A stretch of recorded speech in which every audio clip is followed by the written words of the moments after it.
آج یاد آتا ہے سلطان نور الدین زنگی، جنہوں نے نام محمد پر اپنا سب کچھ وار دینے کا عزم کر رکھا۔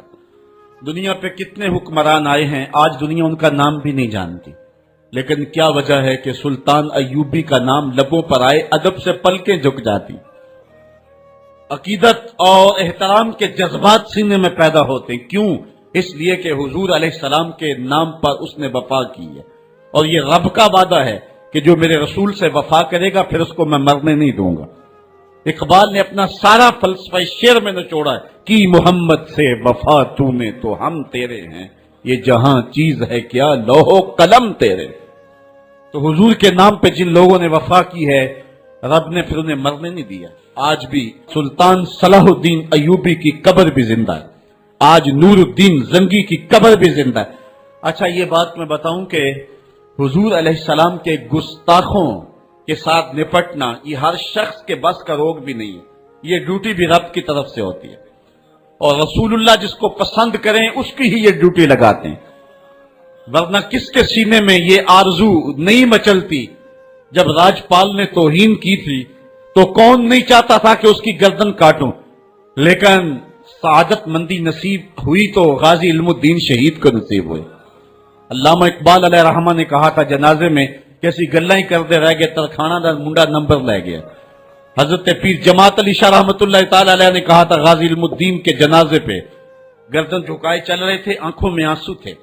6 لاکھ لوگ حضرت غازی علم الدین کے جنازے میں شامل ہوا تھا۔ سید دیدار علی شاہ صاحب جب جنازہ پڑھانے کے لیے کھڑے ہوئے تو غش کھا کے گر پڑے۔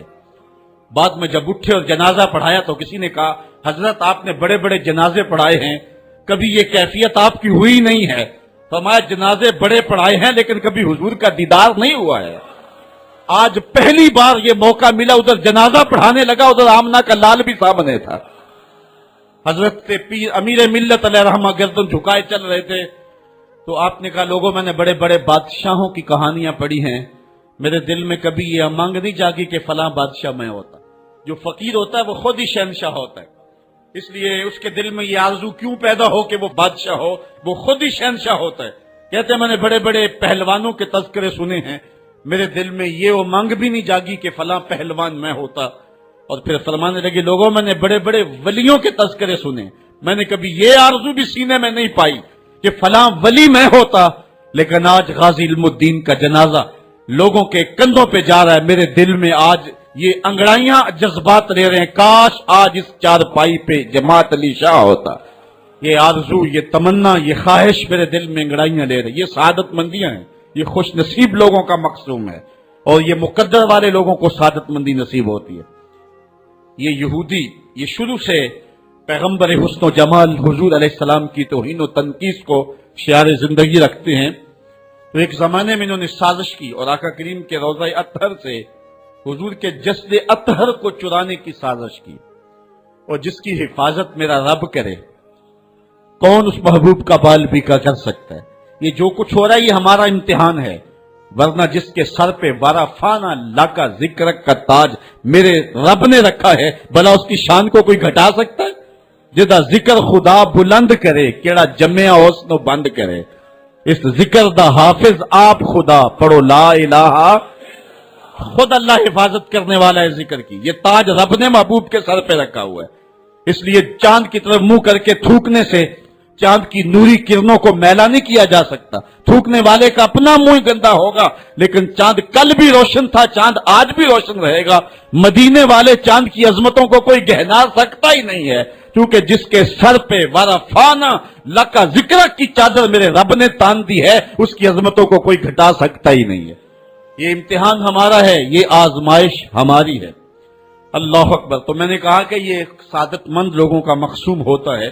تو زمانے میں کچھ بد نصیب یہودیوں نے یہ سازش کی کہ حضور کے جسد اطہر کو روضہ انور سے نکال لیا جائے، اور پھر باقاعدہ انہوں نے 2 اشخاص کو وظائف پڑھا کر کے، داڑیاں رکھوا کر کے، جبہ و دستار پہنا کر کے مدینے میں بھیجا، صوفیاء کے، نیکوکاروں کے، علماء کے، زاہدین کے روپ میں، اور انہوں نے وہاں ایک جگہ کرائے پہ لے لی اور اپنی کارروائی کا آغاز کر دیا۔ وہ اپنے کمرے کے اندر سرنگ کھودتے اور روزانہ مٹی نکالتے اور رات کے اندھیرے میں بقی کے قبرستان میں قبروں کے اوپر مٹی ڈال کے آ جاتے اور سارا دن تسبیح لیے اللہ اللہ کرتے رہتے. لوگ کہتے کہ یہ تو بڑے صالح لوگ ہیں اور پھر لوگوں کو خیرات بھی کرتے. لیکن کاروائیاں اور انداز یہ تھا، لباس خضر میں راہزنی کر رہے تھے اور یہ ڈاکو اور یہ راہزن لٹیرے ایک بہت خطرناک مہم پہ آئے ہوئے تھے. جب وہ بالکل قریب پہنچ گئے اور ایک روایت میں آتا ہے کہ حضرت عمر کے پاؤں کا انگوٹھا بھی ننگا ہو گیا. حضور علیہ السلام سلطان نور الدین زنگی کو خواب میں ملے اور ان کی شکلیں دکھائی کہ یہ دو موذی مجھ کو تکلیف دے رہے ہیں.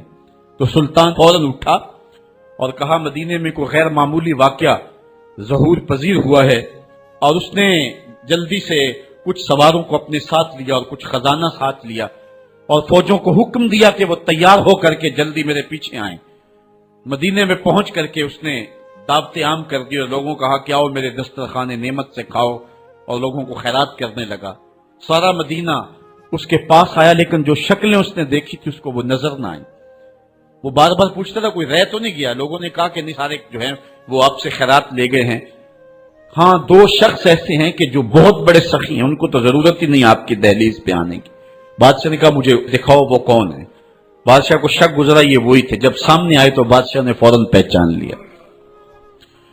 کہا کہ میں تمہارے ڈیرے پہ جہاں تم رہتے ہو وہاں جانا چاہتا ہوں. بادشاہ تفتیش کرنا چاہتا تھا. جب دیکھا تو تسبیحیں لٹکی ہیں، مصلے بچھے ہوئے، قالین بچھے ہوئے ہیں. تو بادشاہ مصلہ اٹھایا، قالین اٹھایا تو نیچے پھٹا تھا. جب پھٹا اٹھایا تو نیچے سرنگ تھی. پھر بادشاہ نے ان کو جانوروں کے پیچھے بندھوا کر کے چروا دیا. اور میں نے تاریخ میں پڑھا سلطان نور الدین زنگی مدینے کی گلیوں میں پھر اس کے بعد روتا پھرتا تھا. اس کی آنکھوں میں آنسو تھے اور کہتا تھا یا رسول اللہ تمہاری مہربانی کہ یہ ڈیوٹی میرے ذمہ لگائی ہے، ورنہ کائنات بھری پڑی تھی. یہ سعادت مندی میرا مقدر کہ اس نوکری کے لیے مجھے منتخب کیا ہے. اور پھر اس نے روضہ رسول کے ارد گرد جو ہے جہاں تک پانی آتا ہے وہاں تک جو ہے اس نے جو ہے زمین کھدوائی اور سیسا پگھلا کے اس کے اندر ڈال دیا کہ دوبارہ قیامت تک کوئی موذی اس کی جرأت نہ کر سکے. تو روضہ رسول کے ارد گرد وہ سیسا پلائی ہوئی دیوار ہے جس کو کھودا نہیں جا سکتا. یہ سلطان نور الدین زنگی کی زندگی کا یہ انوکھا باب ہے. آئیے اب سلطان صلاح الدین ایوبی کی کہانی بھی سنتے. اسلام کا مجاہد اعظم، یہ حلال اور صلیب کی جنگوں کا ہیرو، اور جس پہ امت اسلامیہ کو آج بھی ناز ہے اور آج صدیاں گزرنے کے بعد یہ سینوں میں دل کی طرح دھڑکتا ہے.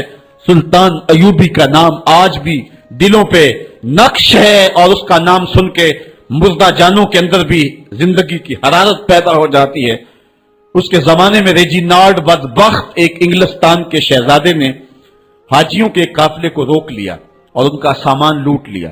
انہوں نے کہا ہم حج پہ جا رہے ہیں، تو نے ہمارا سامان لوٹ لیا، ہمیں جانے دے. تو اس نے دریدہ دہنی کرتے ہوئے کہا بلاؤ اپنے نبی محمد کو جو تمہاری جان چھڑائے. بس سلطان صلاح الدین ایوبی تک یہ بات پہنچی تو میں نے تاریخ میں پڑھا کہ وہ دانت پیستا تھا، اس کی آنکھوں میں خون اتر آیا، اس میں کھڑے کھڑے قسم کھائی کہ جب تک اس ظالم کو کیفر کردار تک نہیں پہنچاؤں گا چین کی نیند نہیں سوؤں گا. پھر پونے دو سال کا عرصہ آپ سلطان صلاح الدین ایوبی کی زندگی دیکھ کے جنگی مہموں کو ترتیب دیتا رہا. دن رات اس نے ایک کر دی، نیند قریب نہ آنے دی. جب نیند بہت زیادہ تنگ کر دی تو پھر وہ خیمے کی چوب کے ساتھ ٹیک لگا کے کھڑے ہو کر کے اپنی آنکھوں کی آگ بجھا لیتا. اور پونے دو سال کا عرصہ اس نے چارپائی پہ لیٹ کے نہیں دیکھا. پھر وہ لمحے آئے کہ اللہ نے اس کی مراد پوری کی. انگلستان کے شہزادے لائن میں کھڑے تھے. اس نے شاہ گاما کو اپنی کرسی دی اور ساتھ کہا ہم جس کو کرسی دیتے اسے امان دیتے ہیں. پھر اس نے اس کے جو نائٹس تھے ان کو آب خورے دیے، ان میں پانی دیا، کہا جس کو ہم پانی دیتے ہیں اس کو امان دیتے ہیں. پھر جب ریجینالڈ کی باری آئی تو بادشاہ کی رگیں پھول گئی غصے سے. اس نے تلوار نہم سے باہر نکالی اور اس کی چھاتی پہ چڑھ کے اس کی گردن پہ تلوار رکھ کے اس کے ٹکڑے کرتے ہوئے کہا او کتے، تم نے کہا تھا بلاؤ اپنے نبی محمد کو، محمد عربی نے اپنا نوکر بھیج دیا ہے. اور اس طرح اس ریجینالڈ کتے کے دو ٹکڑے کر کے رکھ دیے. یہ ہماری تاریخ ہے، یہ اور روشن تاریخ ہے. ہمارے اسلاف، ہمارے بزرگ اس دور کے شہنشاہ، اس دور کے بادشاہ اتنی جرأت اور اتنی عظیمت رکھا کرتے تھے. اور آج ہماری کمزوریاں نے دشمنوں کو دلیر کر دیے. کبھی ایسا بھی اندھیر آیا تھا کہ سرے عام یوں توہین اور تنقیص ہوتی ہو پیغمبر حسن اور پیغمبر جمال کی، اور پھر 1.40 کروڑ انسان دنیا کے اوپر بستے ہوں. یہ بھی زمانے نے دن دیکھنے تھے. تو امت مسلمہ کی موت واقع ہو جائے اگر حضور علیہ السلام کی توہین باقی رہتی ہے. اس لیے امت کو پوری قوت کے ساتھ کھڑا ہونا ہے اور اپنے نبی علیہ السلام کی توہین کا بدلہ لینا ہے. اور یہ ممکن نہیں ہے جب تک جو ہے وہ ہم پوری دنیا کے اوپر غالب نہ ہوں. اللہ تعالیٰ امت کو وہ دن نصیب فرمائے کہ امت کا غلبہ اللہ تعالیٰ نصیب فرمائے. اس وقت ہمارا المیہ یہ ہے کہ ہمارے پاس عالمی لیڈر کوئی نہیں ہے. عوام کے جذبے یقیناً دیکھنے کے. سیریا کے بچوں کو میں نے دیکھا کہ وہ چھوٹے چھوٹے بچے، انہوں نے ہاتھوں میں کتبہ پکڑا ہوا ہے، اور میں نے اس منظر کو دیکھ کر کے کتنی دیر تک سکتے میں رہا.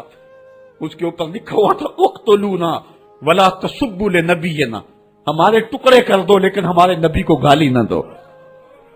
ان بچوں کے درد کی کہانی کلیجے چیر رہی تھی. یہ محبتوں کا عالم. وہ اقبال نے کہا تھا چمن میں رخت گل شبنم سے تر ہے، چمن میں رخت گل شبنم سے تر ہے، سمن ہے سبزہ ہے باد سحر ہے، مگر ہنگامہ ہو سکتا نہیں گرم، یہاں کا لالا بے سوزے جگر ہے. اس وقت امت بے امام ہے. امت کے پاس جو ہے وہ کوئی ایسا شخص نہیں ہے جو امت کی رہنمائی کرے. ملک بھی خالی ہیں اور عالمی لیول پہ بھی ہم کسی امام سے محروم ہیں. اللہ نے وہ دن نصیب کرنے ہیں. ہم صفے سیدھی کریں، بس ہمارا کام اتنا ہے. صفے سیدھی کریں گے تو امام بھی اللہ بھیج ہی دے گا. اور وہ وقت آئے گا کہ اس کے جھنڈے نیچے ہم کھڑے ہوں گے. اور ہم نے تاریخ میں پڑھا ہے، کتب صحاح میں موجود ہے، بخاری اور باقی کتابیں اٹھائیں، ہمیں اس وقت کی بشارت دی گئی ہے کہ جب عساکر اسلام ترتیب پائیں گے اور پھر امام بھی آ جائے گا اور پھر امت مسلمہ وہ بانک پن پائے گی.